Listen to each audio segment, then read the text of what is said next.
Hi and welcome to our next in a series of short videos for Photoshop for beginners. And today I'm going to talk to you about using the pen tool.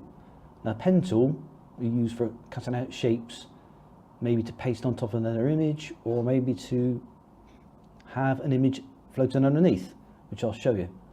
So first of all, we're going to get in nice and close to the image because it's important to get as much detail as you possibly can. So I'm going to use our zoom tool, which is situated on the left hand side of your toolbar right at the bottom. So click in, get in close, and I'm going to use the pen tool, which is here again on the left hand side of the toolbar, about halfway down. Click, and you need the top one, pen tool. So I'm going to begin by just quickly clicking around the shape, and as you click around, the important thing to remember is not to use too many points. The more points you use, the more jagged the shape may be. So you want a nice, clear, even shape. Not too many points, as I say, otherwise you'll end up with something jaggedy and looking a bit pixely, for want of a better term. So I'm just going to quickly click around this windmill, go as quick as I possibly can. Click around, pick up the straights and the curves, of course. Of course, being close in does help you to see all the little parts as well you need to pick up. Further out you go, that becomes more difficult. So I'm just going to do this really quickly. Now getting near the end now, so once I get down to near the end, you'll notice I'm going to hover my pen tool over the very first point we started with. As I do that, you'll see it changes to a little tiny circle appears. If I click that, that means I've now got a closed path. So that means I've gone around the whole shape and I've closed the path up, so I've got something to use. Once you've done that, obviously you've got a series of straight lines, which is of no use really. So if you do a copy of that, all you're going to have is a jaggedy shape, no curves. And to put the curves in, again, I'm going in close. We go to our pen tool, again, here on the left hand side, halfway down. And we're at the very bottom, you've got a tool that says Convert Point Tool. And I'm going to click on that. Looks like a little corner. Now if I move over a point, you'll see, as I do that, that point changes to what the shape of the tool looks like. And all I'm going to do is click and drag, and see, as I click and I drag, it makes the point into a curve,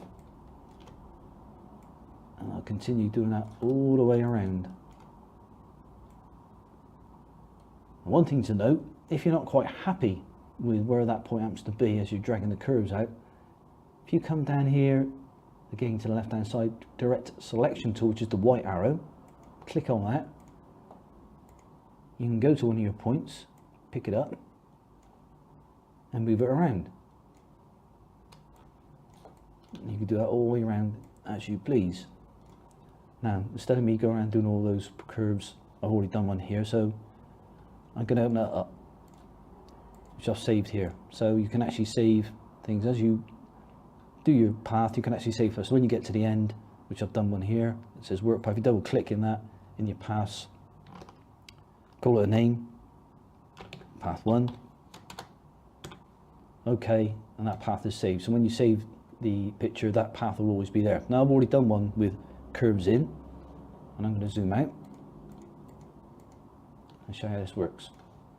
Now in my paths menu, if I hover over the one I've already done, which is path with curves,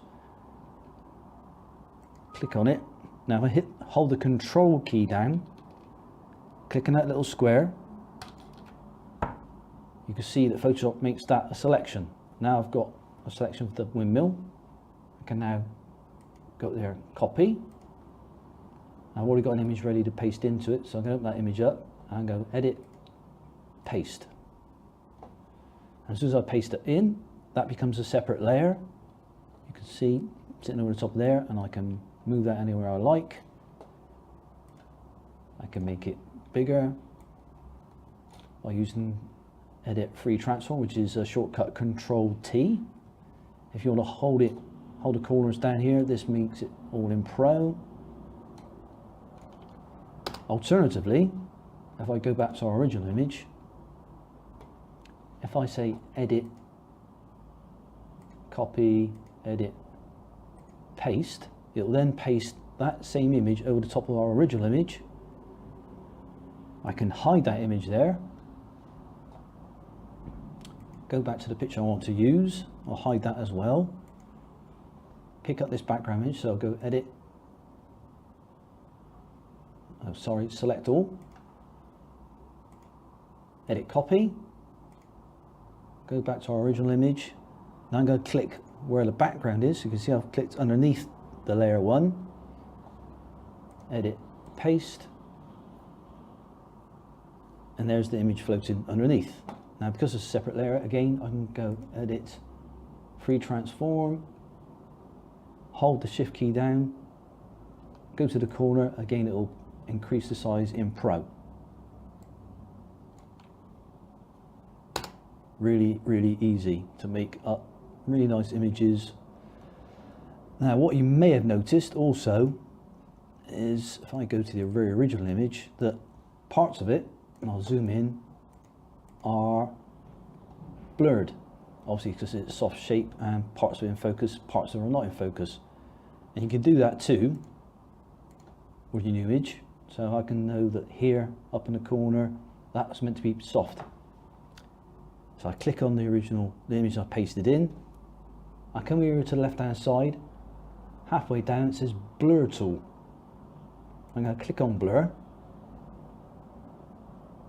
And you can see this is the brush size.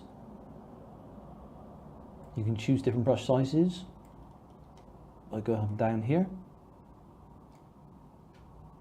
And as you increase the brush size or decrease the brush size, bring it over, see if you're happy with that.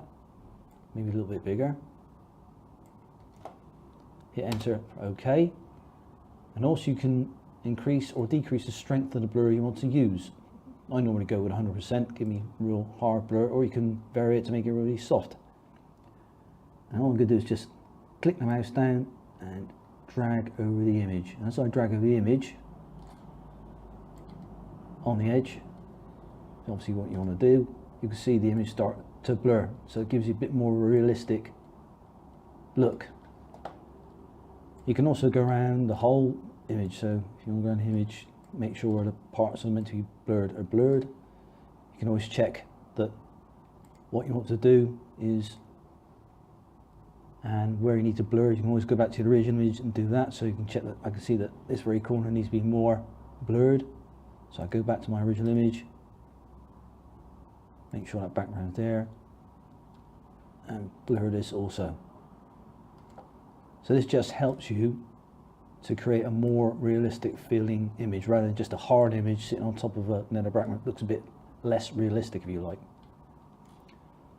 So there you go, that's how to do some cutouts. Next time I'll talk to you about maybe doing masks and how to apply masks in a way to create cutouts also. Very simple. If you've got any questions, don't hesitate to drop me an email. That's mark@brand51.co.uk, and look forward to speaking next time.